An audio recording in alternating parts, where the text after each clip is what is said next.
Welcome to the podcast designed to fuel your success selling technology solutions. I'm your host, Josh Lopresto, SVP of Sales Engineering at Telarus, and this is Next Level Biz Tech. Hey everybody, welcome back. We are on here kicking off some early 2025 sessions, talking about cloud, we're talking about security. Specifically, today's title track is Beyond IT, the secret sauce in managed services for cloud and security. On with us today to share some of that secret sauce, back again, returning guest, I don't know, man, is this 3 or 4? Koby Phillips, VP of Cloud at Telarus. Last time I was on, I got to host. So, yeah, good time. Of course, you were my guest, so it's a guided hosting engagement, but thanks for having me back. Always good to be here. Love it. So let's talk about, you've done a great job evolving and growing the cloud practice. So thinking about, since the last visit, how do you feel some of the cloud and security landscape evolved here within Telarus, and just any major shifts that you've seen out there in customer demands? Well, I appreciate you saying you, but it's really been a we situation with that, right? Your team has been paramount in the growth that we've seen as far as uh, expertise, methodology, and approach, and inside the deals and growing all of these things. So it's really been that's been the biggest result within Telarus. But if you think back to when we started this thing 5 years ago, we started with like, hey, we got to get our vocabulary right. Remember, one of the biggest reasons we did this, we had a TA call in a deal for a data center, right? Cloud adjacent, and we didn't handle it great. We didn't have the right resources, the expertise. It wasn't the person's fault. We didn't have anyone like laying it out there for them. This is how you handle that. So the deal went elsewhere and we learned from it. And so organizationally, I think we've evolved to being able to have at every level the right level of conversation and where to go next with the advisor within Telarus to get them the right resources and help. So that's really helped catapult to where we are right now. And then as a channel, it's been a force multiplier. We've seen a lot of great suppliers come in that have extended our reach and what we can get access to from a technology landscape. We've also seen existing suppliers add a lot of great technology teams. And as things emerge and come along, least of now, which is AI. AI is becoming paramount in every major conversation.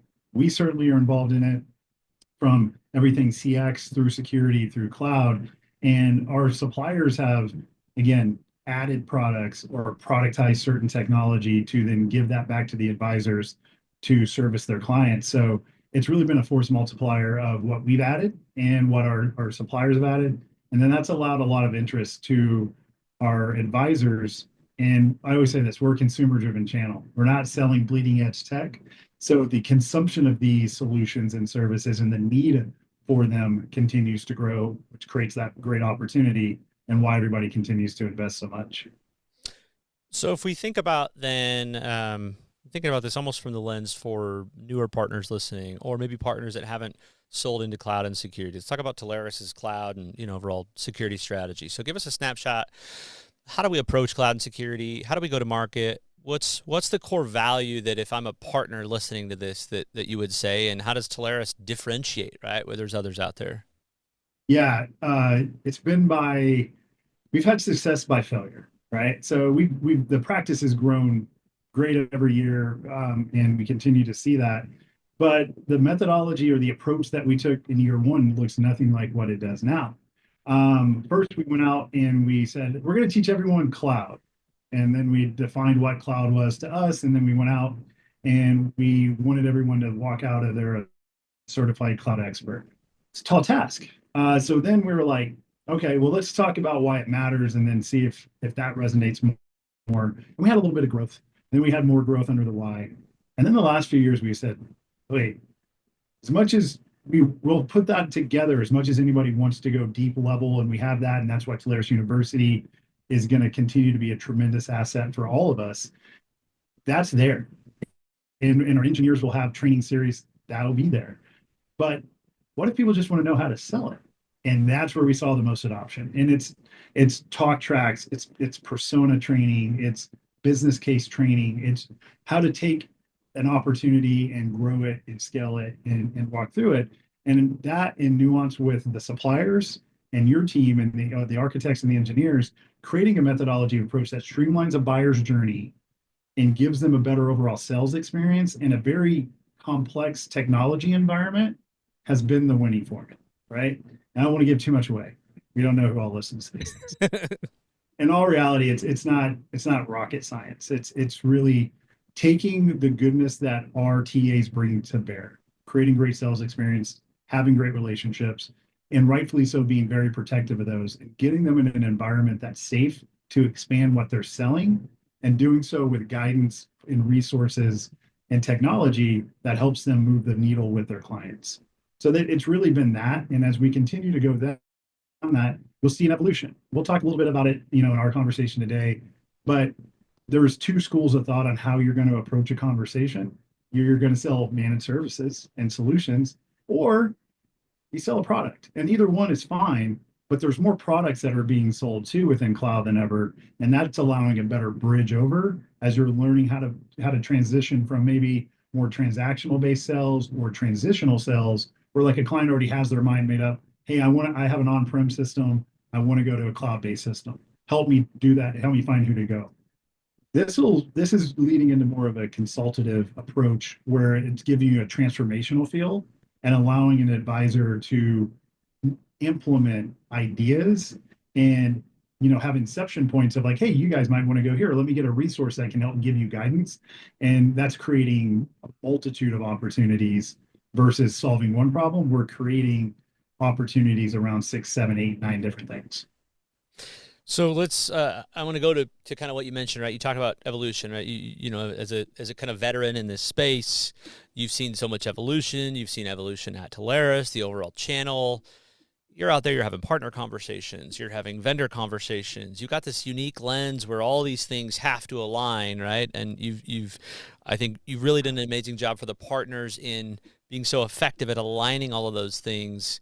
But as you think back on that, what's the biggest lesson learned that you think is the value for the partners there that helps everybody in the end drive revenue when you're looking at all those different lenses? Thinking that one size fits all, right? As far as like education or with a client, like, hey, this company that kind of looked and felt like yours, and you can do this too. Um, I said this on a previous podcast. You asked if there's something that I learned, and I'm gonna apply it here. Um, Understanding and listening before solving, right? And I had somebody kind of walk me through that, like, hey, you do a really good job of like jumping in and trying to solve the problem before you know all of the nuance of what it is. You'll be much more effective if you get all of the information out. And so personally, letting other people fill in the gaps, and then aligning and streamlining the process to solve the problem. And as you see that, you know, teaching that in the methodology and the approach on the sell side and engagement process, I wish we would have done that sooner. And I think we would have been further ahead. Fair. So let's think about, we're getting to verticalization, we're getting to different customer needs and across all these different industries. So if you think about what are the common challenges, right? Here we are, we've been talking about the evolution of cloud, but what are the common challenges that you see that the end customers are facing right now when it comes to cloud or security? Is it vertical specific? Is it across the board? What's your take? Depends on the segmentation, right? So enterprise is not going to be nearly the same issue as like small enterprise, mid market to SMB. And we'll start with those guys, the mid market, small enterprise, because that's where we see the most growth and have the most impact. It's the same issue that has been their problem for the last decade. It's skill set and resource driven. And as you get an emerging technology that is in high demand of attention, like AI, it doesn't make it any better. It creates more of an opportunity for us to go in with our suppliers and understand, hey, if you guys are all trying to do this yourself, have you considered a co-source model or like leveraging an MSP to come in and do parts of this, if not all of it, and doubling down on your resource allocation of like internal teams can do this, external teams do that, but it's going to be in a collaborative nature. That is really what's haunting them. Then you get into the weeds of it. It's that pressure of AI, right? Coming from CEOs or CFOs or sales and marketing teams, that's creating a ton of problems. It's compliance and regulatory that's changing heavily around the technology, like AI. It's cybersecurity gaps. It's all of these things that have still been lingering out there And it seems like every year it amplifies up. It's like a soap opera, right? Or a drama type TV show. Season one, they have to go out with a bang because it's been leading up to it. So then they got to level up season two, and it gets more and more. By season six, it's at a ridiculous rate. And so now, like whenever you hear a training and it's not made up, you just hear how many people get breached or we were on with a client earlier today, and he's like, "Yeah, we had two breaches." Like it's just, he's like, we did one through social engineering and one through we haven't figured out how they got in, but we cut $100,000 check to a false company, right? And so that happens all the time. Where those used to be like you'd read about them and it's like, it's nobody ever. I didn't know anyone. Like that's kind of made up. It's never. Then you start to hear about people that you know that it affects all the time, and so there there's more issues now for IT leaders to solve for while trying to do it for with less skill set than ever, and it creates way more opportunity than we've ever seen in helping fulfill those fill in those gaps. So let's think about there's some components that we've kind of talked about, right? There's the LMS, there's events, there's all these different things. But if I'm a partner, right, I'm hearing about a lot of different ways that these guys can help. Help me understand. We get a lot of people that come to us and say, "Hey, who do you have that does this thing?" To me, there's so many ways. There's a couple key ways here. I'm curious your take that we can really help these guys when it's net new, take over. Walk us through that.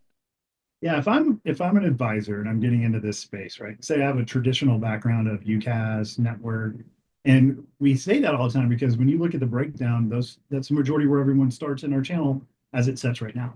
And so if I'm doing that, I'm wanting to understand a few key things. And if somebody would have told me this, a while back, it would have been helpful.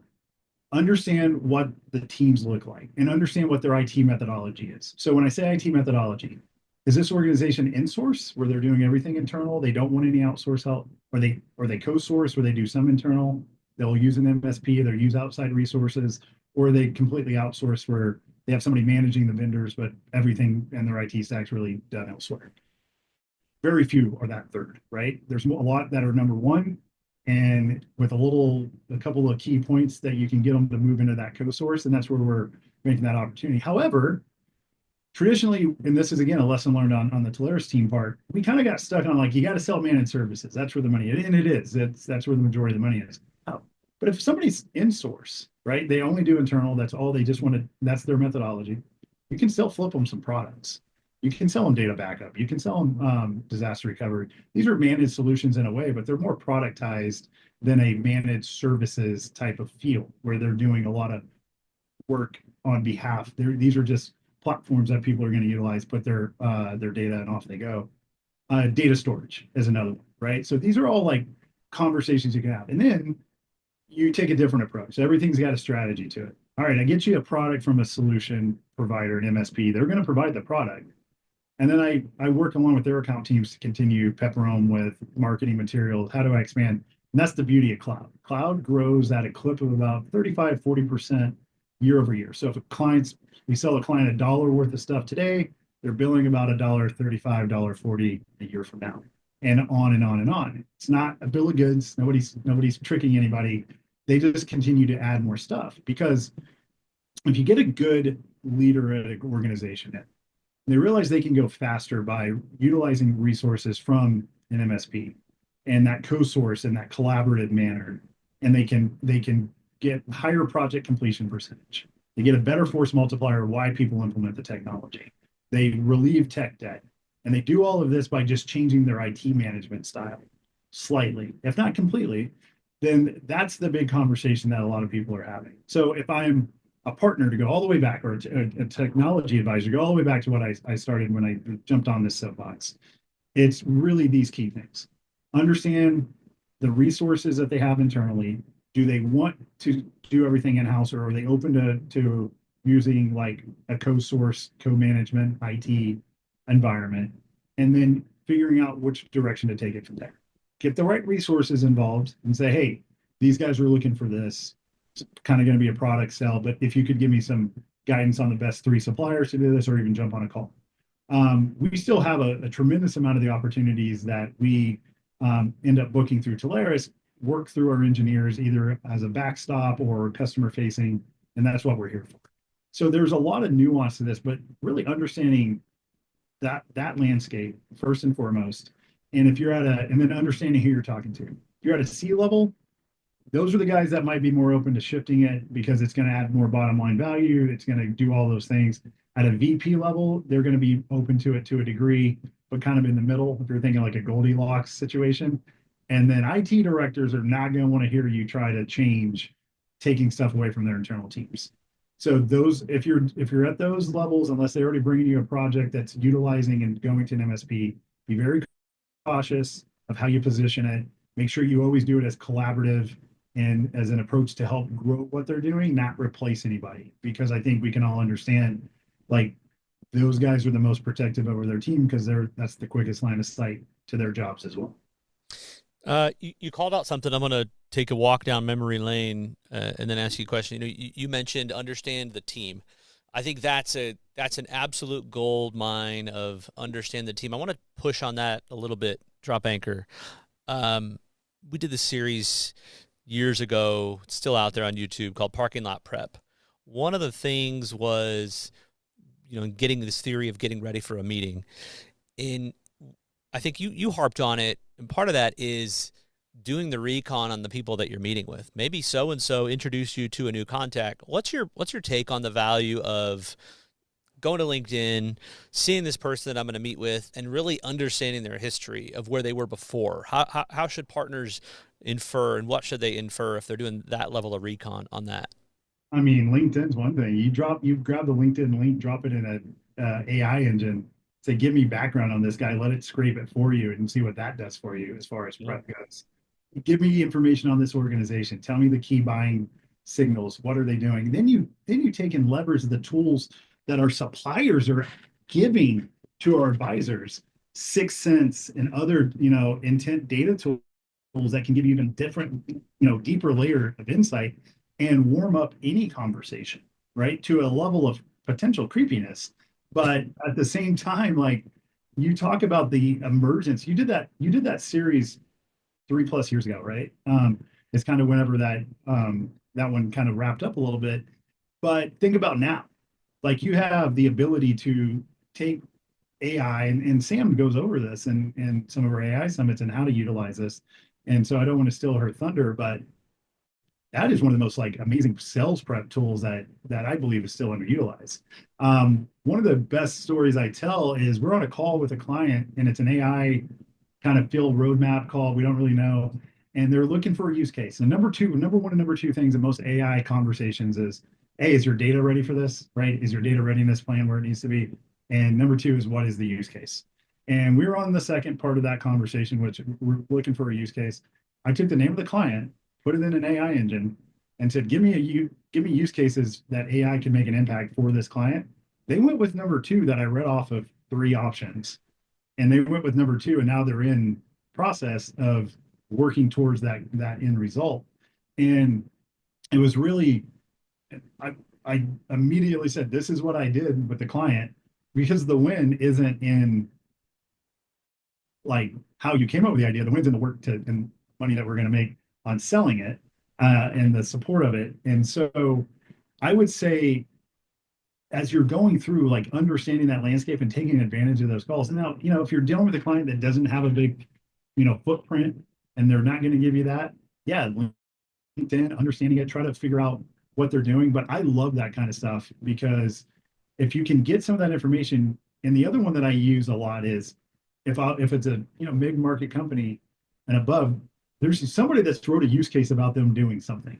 So I'd say like, I'll pick on Less Swap, right? And I'm sure somebody listening to this, that's what your account. Don't worry, it's just because I can see a Less Swap sign where I'm looking at. But type in Less Swap and say case study. It's going to give you case studies of people that have sold. It gives you like buying patterns and some of the technology they have that you might go, oh, that could help lead to this, or oh, I didn't know they did that. And so there's so much goodness in just doing 10, 15 minutes of prep that is now really 2 to 5 minutes of prep, depending on how fast you can read whatever the AI team or the Yeah, AI product spits out for you. I love it. All right, so to kind of finalize this secret sauce thought, put it all together. Um, Walk us through a scenario. You know, we've seen a lot of these scenarios. We mentioned it earlier, selling net new technology, taking over existing. It's blown my mind, some of these things, the size of the deals that we've done of, I just need somebody to help manage this. The tech is great. I'm invested, but I can't manage it. I don't know how.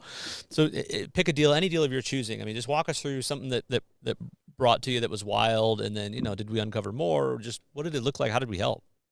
Yeah, I would say I'm not going to give you a wild one. I'm going to give you one that's repeatable. How about that? That might be more advantageous to the listeners. But I would say there's this. Um, can't get through a cloud scenario, cloud conversation in 2024, 2025 without mentioning Broadcom and VMware. Just like AI, those are two really good fishing wars that are drawing a lot of attention and creating a lot of deals. So one was, hey, they want to explore what they're doing. They're all in source. They want to keep it internal, but we get in there, we turn it completely from where they're no, no, no. And we did it through that series of like, hey, what's your team look like? What happens if there's disaster? This is a pretty large organization with a pretty slimmed down IT team. Sound familiar? It happens all the time. So this little curveball of VMware and Read platforming or having to optimize or do any of the stuff they were wanting to do was going to make them punt or push back or delay 7 other projects.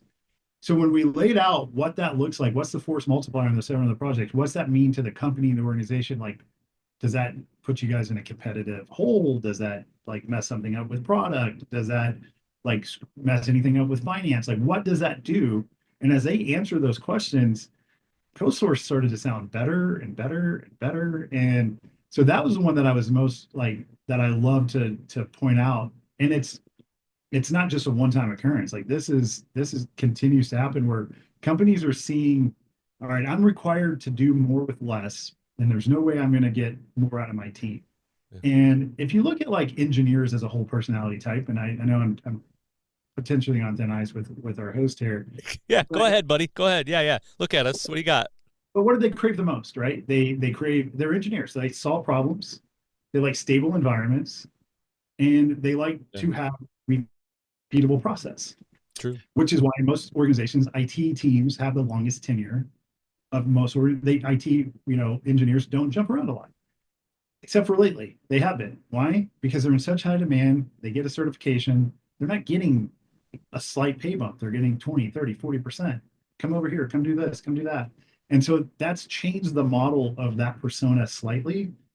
And the ones that stay are the guys that aren't upskilling, the guys that are holding organizations back a lot of times. And so introducing this idea of expertise and the ability to go faster and complete more with outsourced, MSPs or MSSPs really does make a lot of sense. Oh, and by the way, especially in cybersecurity, the math problem makes so much more sense to do this through an MSSP. You start to do the math problem of how much it costs to implement all the layers of technology. Josh, there's what, 21, 22 products on a mesh cybersecurity architecture of things that you need to protect. And then you've got the people that have to protect it, the software that you got to get in there, the hardware that you have to stand up to do this on your own. You start to add it up, it's like a million and a half of just hardware. It's another 6 people at a buck 20 to 200K, depending on the levels, to do 24/7. And then you start to add in, oh, that's before you even get a CISO. That's before you get somebody in charge of So it. you can keep him. And Yeah, to your oh, point. and then you got to continually train them. That costs money. Then you've got to do the software that cost and the licensing that costs money. You start to do even back of the napkin math, and you're like, okay, this is gonna be much better. For every one investment of one resource that I put here financially, I get the equivalent of 12 if I do it with an outsourced model. Exactly. That's the conversation that advisors need to start to be able to bring up and walk through, and then let the resources and the teams fill in the gaps on the details of it. But hey, you got to look at this a little. You can go further by if we go together, then you're going to be able to go on your own. Yeah. Love it. Love it. I appreciate the profiling. We'll approve it. It's pretty dead on. I appreciate the eye contact virtually. We do our best. So as we think about, we start kind of moving forward here, we start to wrap up some of these thoughts.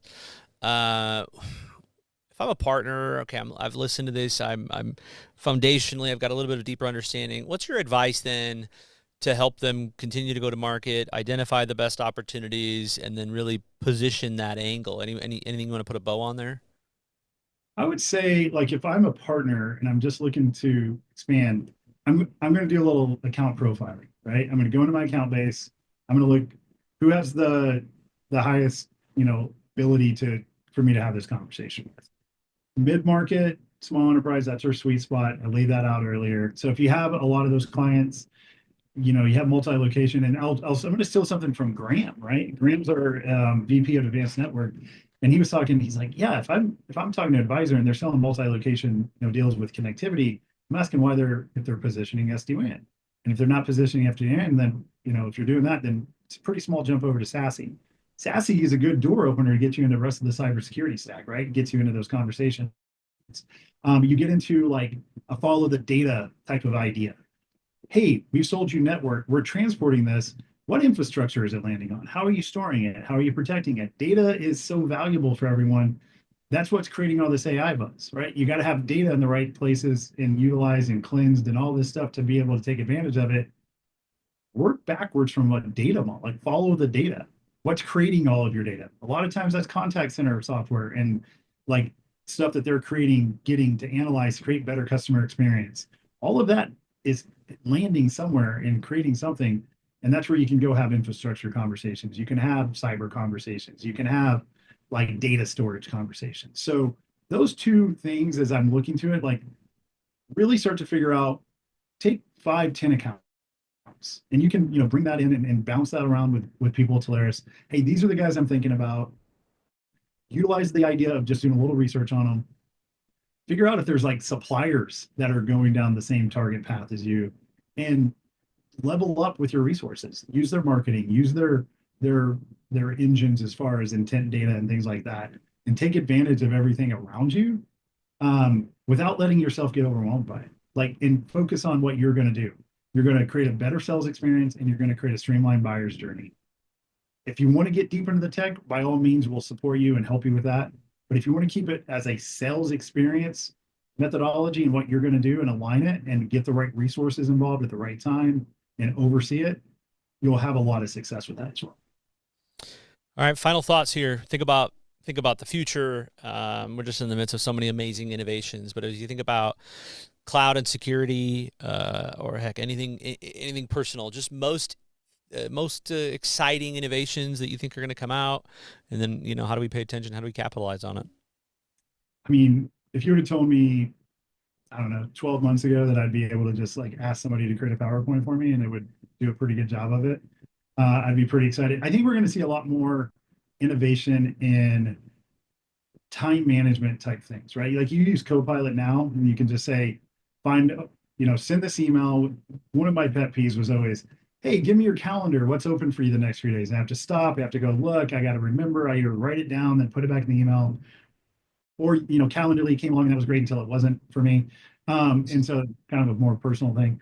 But what I love about Copilot, I can just respond to the email and say, hey, in Mountain Standard Time, find 4 openings over the next 3 days, and it'll put it in the email for me. The time savers and things like we talked about the cells. I wouldn't say that they're going to be these big wow innovations. These big wow innovations are already happening. It's going to be the subtle improvements on everything. You know what I was most excited about lately? And this might be like a couple updates old, so I don't want to overly date it. They put a back button on the calculator on my iPhone. You know how many times I would get like down through like continually adding something up that I'd mess up and have to start all over and re-add it. Now I can just hit the back button and stay on task. The other thing too that I loved in text messages the other day was I was doing all right, how much is this times this times this? And I hit equal and it did the math for me. I didn't have to go to my calculator because there's no way I was going to do that off the top of my head. So little subtle innovations. And if you think about cloud as a whole, that's been the beauty of cloud and the development of. We did a podcast, we talked about reInvent and all the cool, exciting stuff that's coming out of that.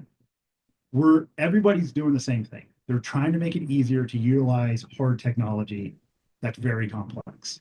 And that's what I get excited about is how do we continually make it easier to get access to, and how do we make it easier to present and sell to our clients and easier for them to consume and implement and to make their organizations better. And I think we're going to continually see that for the foreseeable future. I mean, that is what innovation and technology is, and we're continuing to see it at rapid rates. Love it. Love it. Right at the epicenter of it. All right, man.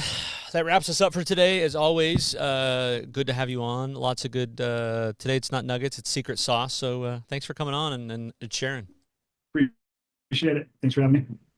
All right, everybody, that wraps us up for this week. Remember, as always, wherever you're coming in, listening from, Spotify, Apple Music, follow, subscribe, and you get these notifications every Wednesday so you can get this and go to market with these things first.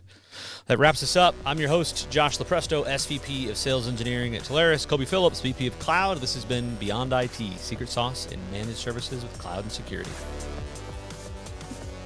Next Level BizTech has been a production of Telarus Studio 19.